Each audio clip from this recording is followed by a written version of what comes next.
महिलाओं का त्रिया चरित्र भाग 1। रात के 10 बज रहे थे। जेल में चारों ओर सन्नाटा पसरा हुआ था। कैदियों को उनके बैरकों में भेज दिया गया था और अब तक उनमें से ज्यादातर सो गए थे, तो कुछ सोने की तैयारी कर रहे थे। जेल में गश्ती दल के सिपाही गश्त पर निकल गए थे। इन्हीं सिपाहियों में आशा भी एक थी। जब वह पहरेदारी करते हुए एक बैरक से होकर गुजरने लगी तो एक कैदी ने उसे धीमी आवाज में पुकारा। आवाज सुनकर आशा के पैर ठिठके और वह बैरक के लोहे के दरवाजे पर आ खड़ी हुई। लोहे के दरवाजे के उस पार उसे पुकारने वाला कैदी खड़ा था। क्या है रमेश, तुमने मुझे क्यों पुकारा? आशा धीमी आवाज में बोली।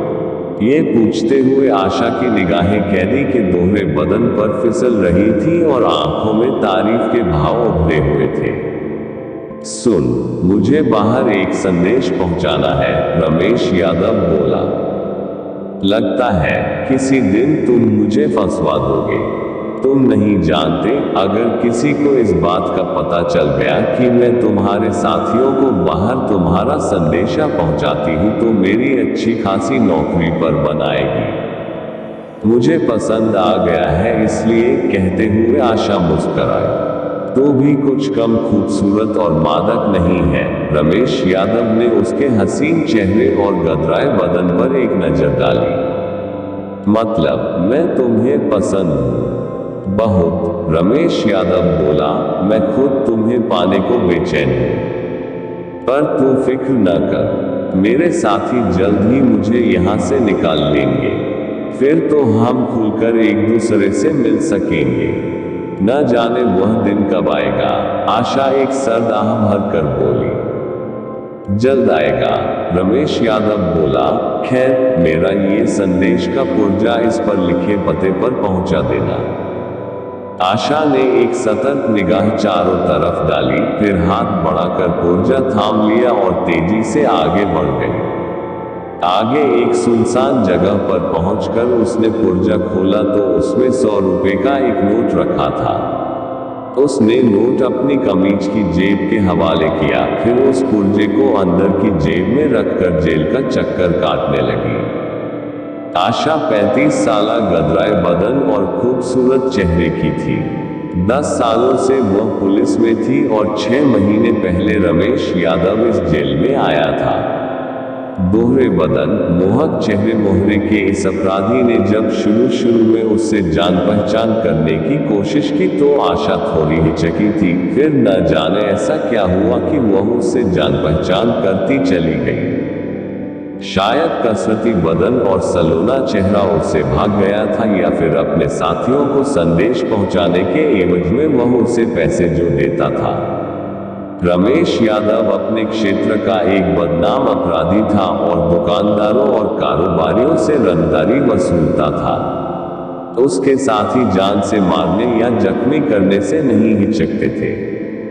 रमेश यादव का जेल में आना जाना लगा रहता था, पर चाहे वह जेल के बाहर रहता या अंदर, हर हाल में उसका धंधा चलता रहता। उसके जेल में रहने की हालत में उसके साथी उसकी चिट्ठी लेकर उसके बताए दुकानदार और कारोबारी के पास पहुंचते और उसके डर से दुकानदार या कारोबारी उसके द्वारा मांगी गई रकम उसके साथी को दे देते। रमेश यादव की ऐसी ही चिट्ठियां आशा उसके साथियों तक पहुंचाने लगी। लेन देन में दोनों शारीरिक रूप से भी एक दूसरे की ओर खींचते चले गए थे। जहां आशा को रमेश का दोहरा बदन ललचाता था, वहीं रमेश आशा के गदराए मादक बदन को अपनी बाहों में समेटने का ख्वाब देखता था। कुछ सप्ताह बाद आशा का फोन बजा। हेलो, कौन? मैं रमेश यादव बोल रहा हूं। अब याद आई है मेरी, आशा अपनी आवाज में नाराजगी घोलते हुए बोली, जबकि तुम 10 दिन पहले ही जेल से बाहर आ चुके हो। नाराज मत हो यार, उधर से रमेश यादव की मनुहार भरी आवाज सुनाई पड़ी। जेल जाने के कारण बहुत सारा काम पेंडिंग पड़ा था, उन्हें निपटाने में उलझ गया था। इनसे जैसे ही फुर्सत मिली तुम्हें फोन किया। फोन कैसे किया? अरे यार, तुझसे मिलने के लिए मन बेचैन है। बेचैन तो मैं भी हूँ। फिर तो ऐसा कर, आज शाम मुझसे मिल, हम दोनों मिलकर अपनी अपनी बेचैनी मिटाएंगे, कहकर रमेश यादव हंसा। कहा, तो किसी जानी पहचानी जगह पर तो मुझसे मिल नहीं सकती? फिर मेरे फार्म हाउस पर चलिया। पता बोल। रमेश यादव ने पता बतलाया। ठीक है, मैं शाम को 5:30 बजे तक वहां पहुंच जाऊंगी। अच्छी बात है, रमेश यादव बोला। अपने वादे के अनुसार आशा 5:30 बजे रमेश यादव के फार्म हाउस पर पहुंच गई। दरवाजे पर खड़े दरबान ने उसे रमेश यादव के कमरे में पहुंचाया। आशा को देखते ही रमेश यादव खुशदिली से बोला, आओ आशा, मैं तुम्हारा ही इंतजार कर रहा था। आशा सधे हुए कदमों से आगे बढ़ी और आकर उस बिछावन पर बैठ गई जिस पर रमेश यादव शराब की बोतल खोले बैठा था। यकीन करो आशा, तुम्हारे इंतजार में शराब पीने का मजा ही नहीं आ रहा था। अब तुम आ गई हो तो पीने का असली मजा आएगा। जरूर, आशा उसे कातिल नजरों से देखती हुई बोली, मैं तुम्हें अपने हाथों से पिलाऊंगी। कहते हुए आशा ने वहां पड़े शीशे के गिलास में शराब डाली, फिर उसे रमेश यादव की ओर बढ़ाया। ऐसे नहीं, फिर पहले तुम अपने होठों का रस इसमें घोलो। यकीन मानो, शराब का नशा दोगुना हो जाएगा। आशा ने गिलास से एक घूंट भरा, फिर गिलास रमेश यादव के होठों से लगा दिया। एक ही सांस में रमेश यादव ने गिलास खाली किया, फिर वह हसरत भरी नजरों से आशा के गदराए बदन को देखने लगा। ऐसे में जब आशा ने दोबारा गिलास भरा तो वह बोला, ऐसे दूर दूर से मत पिला, जरा मेरे करीब आ जा। बदले में आशा अपनी टांगें फैलाकर उसकी गोद में आ बैठी, फिर गिलास उसके होठों से लगाया।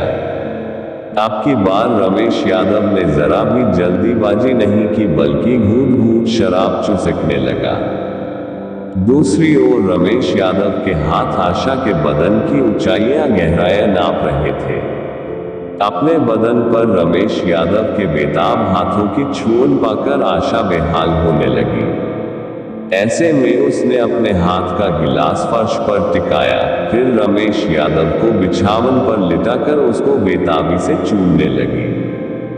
आशा की इस हरकत से रमेश यादव के तन बदन में वासना के शोले भड़कने लगे और उसने अपने ऊपर सवार आशा की कमर के इर्द गिर्द अपनी बाहें कस दी। इसके बाद तो आशा अक्सर रमेश यादव से मिलने लगी।